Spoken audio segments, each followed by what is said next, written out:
Welcome, Carm Capriato, the Service Aftermarkets Podcast Pioneer, with the gold standard of aftermarket business podcasts. Join me for Aftermarket Insights as we advance the aftermarket. And as always, know that you'll learn just one thing. Find us on your favorite podcast listening app and RemarkableResults.biz or on my YouTube channel. Hey, welcome everyone. It's Carm Capriato, Remarkable Results Radio. Hey, thanks for listening. We sure appreciate listening, sharing episodes with friends, putting it in your networking group. We could not have been here for 9 years if it wasn't for our great listener who cares about coming here for all kinds of great business wisdom and acumen.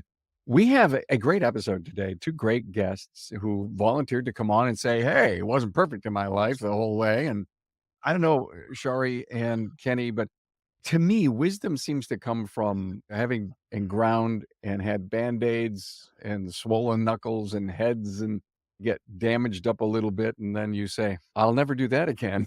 But you have to get to the point where you never want to do that again. Hey, before we get too far in, thank you so much to our great partner, NapaTrax. Did you know that NapaTrax has on-site training plus 6 days a week support? The most critical part of the greatness of Trax is that 6-day-a-week support. It all starts when a local representative meets with you to learn about your business and how you can run it. After all, it's your shop, so it's your choice. Let's prove to you that Trax is the single best shop management system in the business. Find NapaTrax on the web at NapaTracs.com. Hey, if you're watching on YouTube, please subscribe, give the video a thumbs up, and thanks. Shari Pheasant's with us, a master mechanic, Reno, Nevada, with husband Jeff. Hi, Shari. Hi, we're celebrating 20 years today. This year in May. How cool is that? Horsepower Strategy still going, right? Indeed, it is. We have rebranded to ShariPheasant.com now. I have taken a step forward in my brand. A little uncomfortable, but I'm there. A Napa BDG member, sponsor of the Children's Museum, the auto section at the museum. Would love that. Love what you're doing there. And boy, does she have lessons learned that she's going to share with us. So thank you so much for that. Kenny Wedow, Fine Tune Automotive, 4 locations out of Broomfield, Erie, Aurora, and Longmont, Colorado. Hey, Kenny. Hey, good morning. I knew you when you were a single store. Correct. And all of a sudden, like Santa, you put his finger to his nose and presto, there's 4 stores. Amazing. A lot of work, but we got there, yes. Yeah, he told me in the green room, and so proud to say that they're all mine, and I don't have a partner, and I Correct. own them all, and I own them all. That's Wow. right. It's a big Wow. thing. It is a Imagine big putting your thing. head on the pillow at night, having that level of comfort. It's a lot of stress, but it's good. We sometimes resist and we push to stay in a comfort zone, even if it's in a struggle zone. We do. And we just don't seem to want to climb out. I read a great book a while back called The Gift of Struggle by Bobby Herrera. And I loved it. And I took a ton of great notes. A big thing I want to share with everyone is what he calls the definition of struggle. And here, let me read it to you. To strive, to achieve, or attain something in the face of difficulty or resistance. And sometimes that resistance is your own. A couple of great takeaways from the book, because we're trying to help people rethink maybe the zone that they're in that isn't in the success zone yet. Inside every struggle is a gift. These are pointers from the book, questions to guide our journey. Change your behavior as a leader. Huge piece. Humans are hardwired to defend themselves when they receive negative feedback. Isn't that interesting? So I really recommend, if you're in a tough spot, get that book.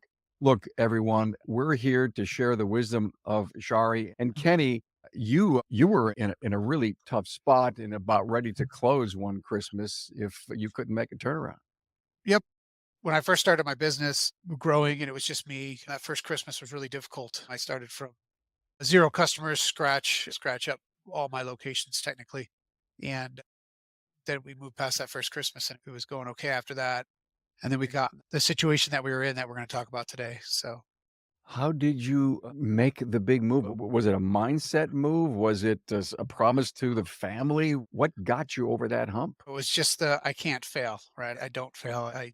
When my back's against the wall, I just keep pushing harder and harder to try to make it work, right? Whatever it is. And that's your makeup. That's right. That's you. So I you call it- weren't going to fail. Correct. I call it the Kenny factor. Oh, I love this. Here, big takeaway, everyone. The Kenny factor. Listen to That's this right. episode for the Kenny factor. That's There's right. got to be there's got to be a Shari factor somewhere here. Oh, that's about people first. So you can make it through anything if you do it together. So change management is 80% about people things, right? The barriers, the things that hold us back.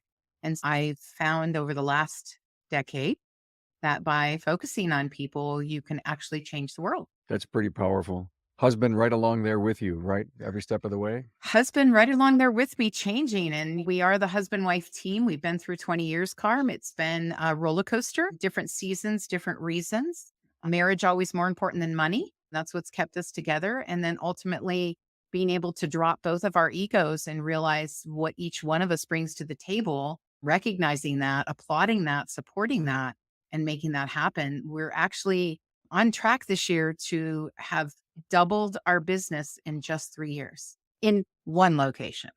So we went from 1.7 for 6 years in a row to now we're on track to 3.4 to 3.6. My guys are threatening they're going to do over 4 million for some reason. They're just like excited. And that's one location, sir. So together we're better and people are important. So it was the people factor that really helped you through this. So it was leadership more than it was management KPIs, margins. Yes, sir. My husband, at one point, when I first went back, I'd been on the road, left the shop for a few years, worked with a national consulting firm, did some other things, started my own company, decided I didn't want to come back to the shop. I wanted to work on people. My experience had shifted me so much that I realized that there's great leaders out there that aren't inspiring the best out of the people they work with, if that's a great way to put it. And they don't realize it. And they have a great talent. They just have to be able to get rid of the ego like Yeah. you talked about earlier. So how do you fix you? You Kenny? be willing to admit like what you're naked really is. Oh, I love that part. I have to tell you guys, I've never what your naked really is. Oh my. We know, but we don't look. We don't know. I disagree. I think we know, but Okay. I think we don't know because what perspective is reality and people's perspectives are different. So when you start putting those pieces together, we learn more from our mistakes, all of those things that we know, yet historically we continue to deny and repeat. We just repeat it. I believe in predictive technology, scientific data. We use it on the cars. We can use it on people. And then we understand better how we work, why we work, and how we see the world and see ourselves. And that's the difference we brought to the shop. Jeff at one point said to me, I don't know what you're doing. It's just conversations, but you're changing everything. So we've saved 3 technicians through conversations. Kenny, I want you to dovetail on what Shari is talking about because there is you could win the lottery and maybe say you got a great big business that's already paid for and continuing to Correct. grow, but sooner or later one day you're going to run out of that, or you're never going to be able to hire the right people or create the right culture. What was your big people factor? I've had several people over the years, and this past summer we went through kind of a restructuring of the company, and that has changed us quite a bit for the better. We made a lot of big changes this past year, and that allowed us to continue to grow. We realized what we had wasn't working, and we had to change the culture. Okay, you got me really curious, so I'm going to ask the tough question. What kind of big changes? I think I hired 17 or 19 people in a month. What? Wow. That was massive. Which means you had to move some people around. Correct. Yeah, we had to make some changes. Yeah, things Were weren't you working. growing or letting go? We were making changes. Yeah, we had to make some. So he wasn't in alignment with your vision. Correct. Correct. Yeah, we weren't. It wasn't working. I had a store that was failing, and I was getting ready to be in a position to have to close that store down if it wasn't going to make it. And I realized I had to step in and take charge. And Share with me, both of you, when you get in front of your people and you say, listen, I just need, let's go over our culture one more time. Let me set the vision of why I started this business, where I see it going, how we want to take care of clients and our internal family. But not everybody always gets that, do they? I started just talking about, we started at the basics, Carm, a year ago. What are we doing here? Why are you coming here every day? What do we do? And they're like, what do you mean? What do we do? We fix cars. I went, really? I think we provide convenience, right? Freedom, peace of mind. So just getting everybody in that mindset and then talking about how do we do that? Parts and labor. Okay, parts and labor. Parts are commoditized. So labor, that means labor is the most special thing we have, right? And they're like, yes. And I go, so that means that your value in this company is even more valuable than the parts we buy. Yes. And I say, so what is our contract together? You come in, you're here 40 hours. Is it fair for me as an owner to expect that you can bill 40 hours, or should I think it's only 30? Right. And I got everybody we talked nakedly. And I said, if there's anybody here that thinks they can't bill 40 hours, please speak up. And I had a technician speak up. And the old culture, which I call climate, right? Because culture is what we talk about. It's what we think we have. But climate, now that's the tornado and the flood that hits you. That's the reality of it. Yeah. What it is. That's not what we want. That's what it actually is. Yeah. So wait a minute. What you're saying is this is the culture that we're really looking to instill, but brewing underneath it, or a front coming in, is the climate. And that is what that eventual pot of soup is going to look like if we don't turn off the burner. Is that what you're saying? Kenny got it. Yep. Yeah. It's like what I was taught in one of the trainings I went to many years ago at the dealership level is a level of expectation, a level of reality. The expectation is the culture, the reality is the climate, right? Agreed. Customer comes in, they want a certain aspect. If you wash their car every time, and then the next time they come in, you don't wash their car, they expected that car washed. So now they're upset because their level of reality wasn't what their expectation was. And leaders, just to dig right into that conversation, right? I think we believe we appear a certain way. I think we believe that we're perceived and taken a certain way. And I think much of that time, especially with the new workforce, it's absolutely different. And so it's really about being able to back up your ideas as a leader. And I mean, back up, not back it up to make it stronger, but to back it up like a car when you back it up, so that you can let your people go first and speak. Because I find that when leaders speak first, then everybody wants to agree with you and you never really find out the truth. I had a shop owner one time that said to me when we were coaching them, said, "Oh, my employees all love me. They think I'm great." And I said, "How do you know that?" And he said, "I ask them." And I was like, "Okay, I'm not sure if that works, because when I want a job, I'm going to tell you what you want to hear." But okay. And actually, when we dug in a few years later, we found out that he really didn't know. And there were some things they wanted to tell him. So I think it's just leaders. We want to make everything right. We want to fix it. We want to be everything that our teams expect us to be, or that we think they expect us to be. And yet in reality, when we're vulnerable, that's when we connect and we inspire the most. Kenny, what did you learn from the 17 gang hire? That we were able to take a store that was on track to do, the failing store was going to do about 600,000, and we ended the year at $1 million. That was the biggest milestone. And if you think about it, we made that up in the second half of the year. Like Shari had said, it's all about people, right? And having the right people in the right places has really changed a lot for us as a company, right? And it's allowed us to continue to dream and feed my visionary side and continue to grow. So I'm curious, Shari, and jump in anytime, because you may be as curious as me. You place an ad, you're looking for all these people. The rumor inside the business is Kenny's interviewing his butt off. What's going on? I'm sure there's even more failure during that period of time. What kind of people did you find? Did you hire 100%? Everyone? I'm so curious because it was a gang hire, and Right. It was a lot. I It was a can't lot of believe it. late nights and interviewing offsite, and a lot of conversations had to be had. And at one point, my office manager came to me and she says, "Hey, I have 6 employee handbooks ready to go. Is that going to be enough?" And I said, "I don't think so." And I didn't know at that time where we were going to end up. It was pretty monumental. Kenny, did you have the number in mind, or you were No, just interviewing until you could really find great people? I have a question.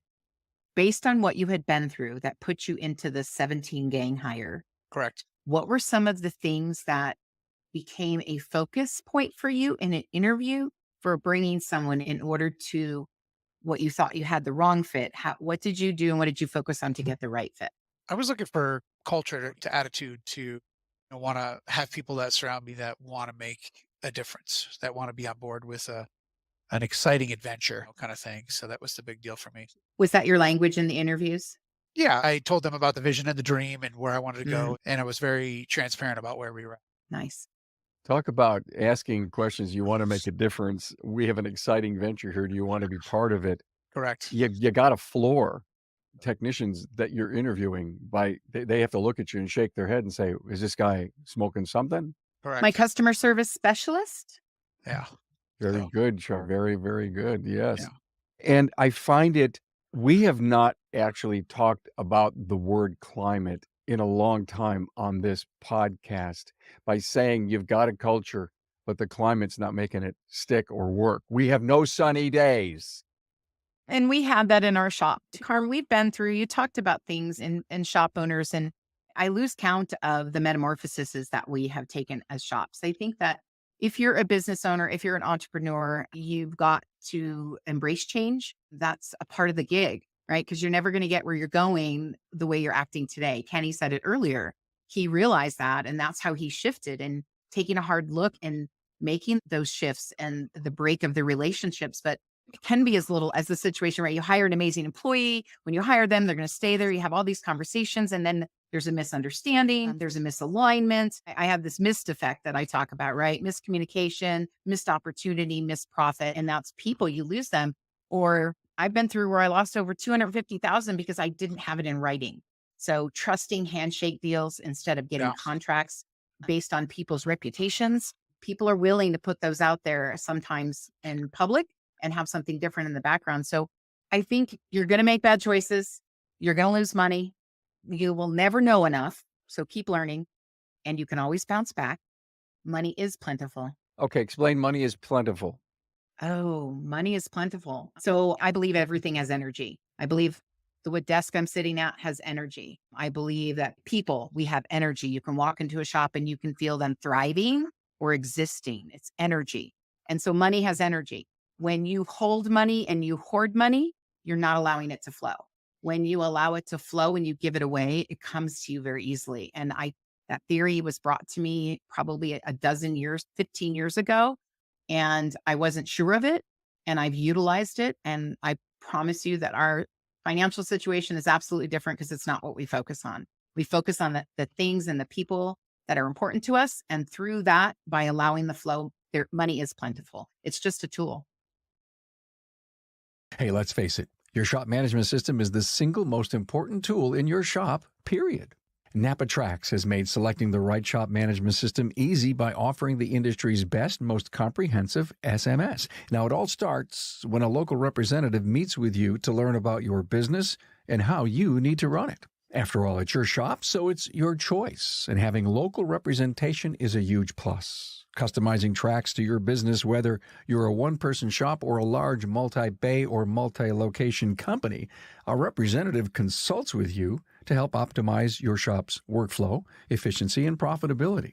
Trax always has the flexibility to do business how you need to do it, which means it can also grow as your business grows. And unlike the other guys, we'll be there for you after installation with the best training and support in the business. Yes, a learning management system tailored to each role in your company.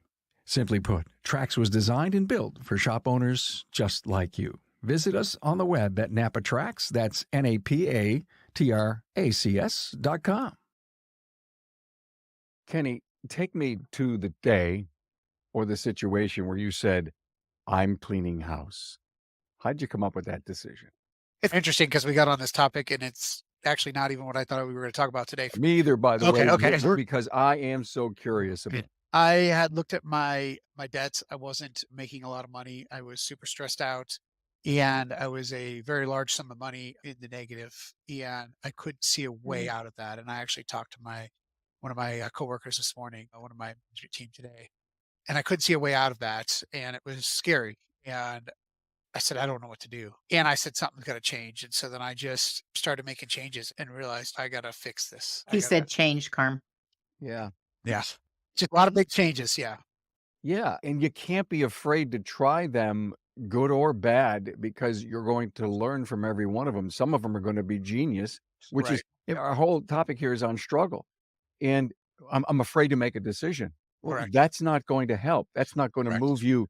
It's not going to move you off No. exactly where you are. And I've always been able to pivot very quickly and make changes. And when you own 4 stores, you have to be able to pivot very quickly with certain things because things happen very fast. I think a great piece of advice to our audience, and again, we may have people that are listening that don't need this advice, but they know friends and people in the industry Correct. that do. Okay, we always hope that someone says, knock, knock, I'm going to send you this link. Please go listen to this. Will you think I'm failing? No, I just think that we all could use a boost in the butt. to rethink ourselves. So this whole pivot thing, I think, is a critical piece of the discussion of struggle, because if you make a decision and you go forward, Shari, Kenny, and it doesn't work out, you have to be willing not to go to a new bad place, but to be able to pivot. Yep. 100%. But there's different styles, right? Kenny and I are definitely doer drivers, so we're willing to take more risks. That's right. 75% of our industry are previous technicians. Many Me too. technicians we find, and you are different. Right. Because many technicians, their observable behavior styles are very slow paced, require data and a slow and steady pace, and then data to make a decision. That's why they're great technicians. That doesn't necessarily make a great mindset for an owner. That creates more of a paralysis by analysis when you're in owner mode, because decisions in technician world should be slow and steady to get it right. There is no second chance. It should be a never leave, not a comeback. Right, for sure. An owner world, you miss opportunities when you're not willing to make decisions and fail forward. So you have to be willing to fail, understand it's just a part of the messy, muddled mess, a path of success, and embrace it. I just don't take it personal. You take it personal. Like, I made a mistake. Oh my God, I'm terrible. I wasn't a good leader, or I wasn't a good owner. And I think it's okay to make mistakes. I made one recently with our staff, and I went, okay, I was wrong. Admit it fully. What do you think we need to do? And they came up with the answer, and that motivated them. I had an answer in my head. I knew what the option was. Again, leaders last means that you speak last. You inspire them and let them grow. Kenny, I bet you do that. How many employees do you have? I think we're right around 30 right now. With Oh, 4 shops and yeah. 17. Oh my goodness, that was huge. I'm impressed. And Well, I at the time I admire- only had 3 shops. I think there might be 3 people left from before the crossover. Wow, mucho admiration. So So most certainly. it was a big deal. We just had a company-wide training last month, and it was amazing to me to see. We rented tables and chairs and all of them. And then we started out with a managers meeting with just store Mhm. managers. And then we moved into every all staff meeting. We had it catered and everything. And it was pretty enlightening to see that. And we had different staff members get up and talk about inspections. We had a shop foreman talk about workflow. I gave away labeled backpacks with my logo on them and stuff like that. It was pretty impactful to see that with everybody there. Very nice. So was it on a work day or a weekend? It was on a Saturday. Okay. Yeah. Nice. That's wonderful. Everyone came in. Did I know we're getting naked. I'm sorry, Carm. Did you pay them? We did pay them. Yeah. We came up with an agreed. We did that. Like I said, we also did the backpacks. So that was really nice too. And everybody liked that. So I'll have to put one in the mail to you, Carm. Oh, Hello. whoa. Hello, Whoa. Kenny. I'll have to see if I should have a couple extra. I might have one for you too, Sharon. Write that down. Oh my, Kenny, the thing I love about your story, and I don't mean to say this in a negative way, but it was a bloodletting that was necessary. It's almost Correct. like, yeah, I got to get rid of a pint in order for me to survive. I That need was- new blood. it was It's a new blood. Transfusion. It's a new Yeah. blood story, transfusion. Correct. It was And super stressful. This is a keynote at conferences, this Mhm. story, because it was so big. Now, you did this. How successful was it? You had this struggle going on. You made a major move. Did you hired 17? Did you have to hire 2 or 3 more because some of them just didn't work? Correct. Yeah. We Okay. have a couple of those. Yeah. All right. That's to be expected. There was Yeah. it's a law of averages kind of thing. So It's to the point where nothing, Mm. every decision you make isn't perfect. It's the pivot thing. It's okay, it didn't work out. You have to pick a brand new attitude if you're going to climb out of the hole. correct. And at the Christmas party, I set the expectation for this year for revenue goals, and everybody was like, "Holy crap, that's crazy!" But I really do believe we're going to hit our goals this year. So I bet you are. I Oh, know yeah. you are. Holy crap, he's crazy. pretty much that's what everybody said. It was like a pin drop, but it was good. But I would imagine that you're the kind of individual that is going to talk to your people all the time. You're going to present them numbers. You're going to show them pathways to make it work. Carm, one of the things when you mentioned that the struggle is real, as long as you struggle together, getting out of the struggle is also easier. We feed our employees lunch every day at our shop. They can leave if they want. They can do what they want. However, we have a kitchen on site, and we have a staff member who's assigned to purchase, prepare, serve, and clean up lunch for everybody. Just part of our climate. And I remember when they wouldn't speak up about things they didn't like, we just saw them not eat it. And so we had to start opening the conversation, because they thought that my husband wanted to pick out the type of food all the time. This is really good. And because he loves through food. And so you wouldn't know it. He's very skinny, but He does love through food. I resemble that a little bit more for him. But it was really interesting how we got them to speak up at lunch and talk about it by starting a meeting. So every Tuesday, I'm only on property once a week at my shop. I'm still not in, I'm only on. And I'm in charge of development and growth. And we have a meeting every Tuesday and we look at numbers. And we talked for 3 months about our forecast for this year, about what it was going to take to meet it, what was going to be their requirements and their responsibility in it. Were they willing to do that? What trouble would they have in that? It took a long time. Just those conversations have changed. And then meetings every morning on the shop floor they have. And that's something we didn't do in the past. So that's our change that we've made. I was going to say, we thought we were a great shop. We were a great shop. I see people that are great shops and they're doing wonderful. And yet there's even more to do. Kenny, look at Kenny, right? He's growing more shops and he's growing more and more revenue. And I think there's a lot that we can do when we do it together. And so, Correct. When I think about what Kenny did, and Kenny, thank you for coming on and sharing this, because I think this is a real strong point in our discussion of struggle, because you wouldn't have hired that many people and gone through the metamorphosis in your company if you weren't struggling. And you said to Right. yourself, enough is enough. There's a particular point. And it's not hard. In Kenny's particular case, your ego wasn't getting in the way of you saying, I failed, I have to fix. Correct. Yep. 100%. I had to come to that realization a long time ago in this business. That's what really was the biggest change for me. Many years ago, I went to a conference down in Texas and I was new in the automotive field. And I was like, oh my gosh, this is mind blowing. And I just kept growing and going to more coaching at different training companies and things like that and different coaches. And I've just grown over the years and realized if somebody that's more successful than me is telling me this, then that's got to be the way to do it. And I've just said, okay, let me just try it. Let me just try it. And it started with a good friend of mine who we've only met once, but he's a shop owner out of Illinois. And the first time I talked to him, he asked me what my labor rate was. And I told him, and he says, that's way too cheap. You need to change it. And it was like in October.